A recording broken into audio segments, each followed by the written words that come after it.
नमस्कार मित्रांनो, स्वागत आहे तुमचं आपल्या शिव ॲग्रोटेकच्या आणखी एका नवीन व्हिडिओमध्ये. तर मित्रांनो, आजच्या या व्हिडिओमध्ये आपण बघणार आहोत. आपण मल्चिंग पेपर आणलेला आहे, जो की आपल्या पेरू बागेला लावायचा आहे आपल्याला. आता पेरू बागेला मल्चिंग पेपर कसा काय तर सांगतो त्याचं पण पुढं. आणि दुसरी गोष्ट, आता जे आपल्या पेरू बागेमध्ये लाईनला आता ह्या मधल्यात म्हणजे 2 लाईनच्या मध्ये 9 फूट जे अंतर ठेवलेलं आहे याच्यामध्ये आपल्याला ट्रॅक्टर मारता येतो आहे.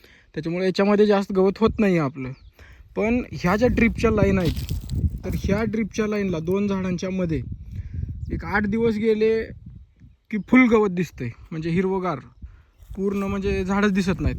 आता इकडच्या साईडला पण ह्या बाजूला तसंच झालं होतं आणि त्याच्यानंतर इकडच्या साईडला पण तिकडं तसंच. आता ह्या ठिकाणी थोडंसं म्हणजे खडकाळ रान असल्यामुळे हे कोपरं गवत थोडंसं कमी आहे.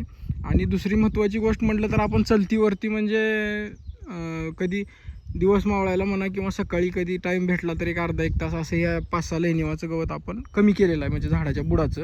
आणि नंतर आता ट्रॅक्टर पण असं आपण मारून घेतलेला आहे आडवा, तिकडच्या पण साईडला तसं ट्रॅक्टर मारून घेतलेला आहे. पण आता नंतर जसं जसं आपले झाडं मोठे होत आहेत, तर झाडं मोठे झाल्याच्या नंतर 2 झाडांच्या मधलं जे अंतर आहे त्याच्यामध्ये पण आपल्या झाडांच्या मुळ्या पसरणार आहेत. जसं की आता ह्या झाडाच्या इकडे येतील किंवा मग ह्या झाडाच्या इकडे येतील. मग याच्यामध्ये आपल्याला ट्रॅक्टर चालवता येणार नाही. जर आपण तरी पण चालवला तर मग झाडांच्या मुळ्या तुटून जातील किंवा त्याचा झाडांवरती परिणाम होणार आहे. तर आता याच्यानंतर आपल्याला ट्रॅक्टर याच्यामध्ये मारता येणार नाही. मग त्यासाठी आपण काय करायचं, तर आता प्रत्येक वेळी खुरपणं पण सोपी गोष्ट नाही ना, एवढे लोक लावून की एवढी मजुरी देणं करणं वगैरे. मग त्याच्यासाठी आपण विचार केला की याला म्हणजे वीडमॅट किंवा मल्चिंग पेपर करता येईल का. तर आता पेरू बाग म्हणल्यानंतर आपल्याला याला वीडमॅट करायला लागतो. तर वीडमॅट करण्यासाठी आपल्याला मी खर्च काढून बघितला, तर वीडमॅटचा खर्च खूप जास्त येत होता.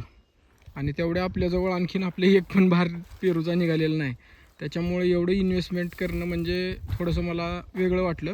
त्याच्यामुळं मी ट्रायल तरी घ्यावा, बघावं कसं बसतंय किंवा मग कशा पद्धतीने वर्क करेल, थोडं बसवून तरी बघावं ह्या हिशोबाने एक बंडल आपण मल्चिंग पेपरचा आणलेला आहे. 25 मायक्रॉनचा हा पेपर आहे.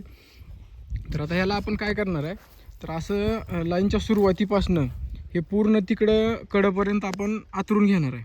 अंतरल्याच्या नंतर इकडच्या साईडला काय करणार आहे, आता या ठिकाणी हे पेरूचं बूड आहे, तर या बुडाच्याच लाईननी सरळ 1.5 फुटापर्यंत म्हणजे या पेपरच्या अंदाजे अर्ध्या सेंटरपर्यंत कात्रीने कट करून घ्यायचा.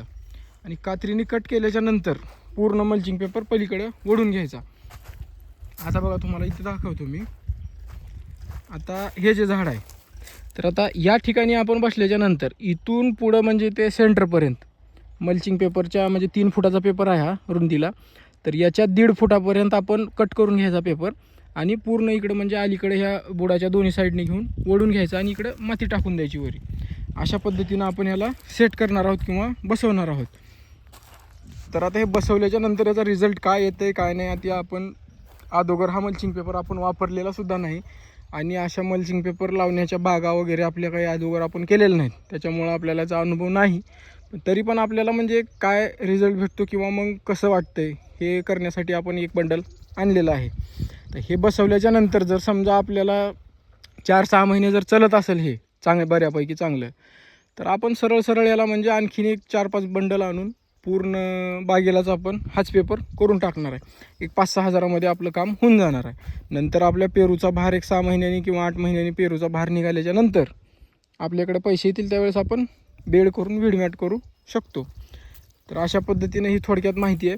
आणि दुसरी एक महत्त्वाची गोष्ट मित्रांनो, आता हे पेपर आणल्याच्यानंतर मला म्हणजे माहिती नव्हती की याला 2 कलर आहेत. खालच्या साईडने ब्लॅक कलर आहे आणि वरच्या साईडनं हा राखाडी कलर गजगा कलर आहे. तर याला म्हणजे नेमकं वरच्या साईडला कोणता कलर करायचा हे मला कळत नव्हतं. मग परत त्या दुकानदाराला फोन केला, त्याचा नंबर पण माझ्याजवळ भेटला नाही लवकर. एकाकडनं घेऊन त्या दुकानदाराला फोन लावला. मग त्याला विचारल्यानंतर मग त्यांनी सांगितलं की ब्लॅक कलर खाली करा आणि हा कलर वरती करा. मग त्याच्यानंतर मग आपण अशा पद्धतीनं अंतरतोय. तर त्यासाठी पण तुम्हाला सांगतोय की मल्चिंग पेपरचा जो कलर आहे तो ब्लॅक कलर खाली जमिनीकडे करायचा आणि हा राखाडी कलर गजगा कलरसारखा जो आहे तो वरच्या साईडला ठेवायचा. अशा पद्धतीनं तुम्ही पण जर करत असाल तर ही माहिती तुम्हाला कशी वाटली त्याबद्दल कमेंट करून नक्कीच कळवा. तुमचं काही सजेशन असेल तर ते सुद्धा कमेंटमध्ये मला सांगण्याचा प्रयत्न करा.